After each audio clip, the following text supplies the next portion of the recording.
Colours मराठीवरील बाळूमामाच्या नावानं चांग भलं या मालिकेमध्ये पंच आणि तात्या घरामध्ये गुप्तधन नीट सांभाळून ठेवत असतात।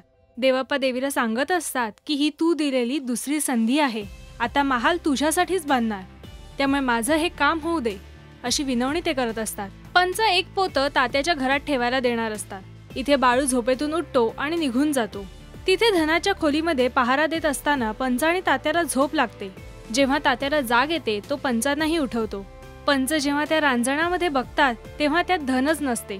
ते बघून दोघेही घाबरून जातात। पंचांच्या घराबाहेर पहारा देणारे ते सेवक दरोडेखोरांना रोखण्याचा खूप प्रयत्न करत असतात। इथे देवप्पा आणि मंगळू बापू बजरंगीची वाट बघत असतात आणि मंगळू इतकं सोनं बघून बापूस घेऊन ते फरार तर नाही झाला ना अशी शंका व्यक्त करतो।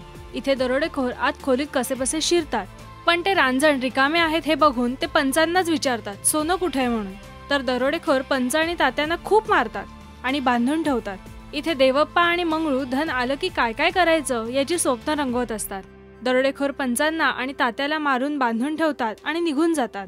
तिथे वैजंता येते आणि त्या दोघांना सोडवते। तेव्हा पंच तिला आपल्या घरावर दरोडा पडल्याचं सांगतो। तिथे दरोडेखोर देवप्पाच्या जागी पोहोचतात।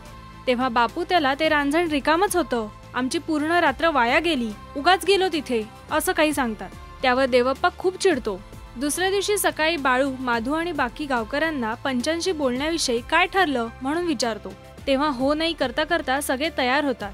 तर पंचांच्या खोलीतील ते 7 रांजण धन कोणी चोरलं, इथे धन मिळालं नाही म्हणून देवप्पा पुढे काय करेल, या प्रश्नांची उत्तरं मिळवण्यासाठी पहा बाळूमामाच्या नावानं चांग भलं सोमवार ते शनिवार संध्याकाळी 7:30 वाजता फक्त कलर्स मराठीवर। आणि मराठी टेलिव्हिजनच्या ताज्या घडामोडी बघण्यासाठी सबस्क्राईब करा राष्ट्रीय मराठी शोबज।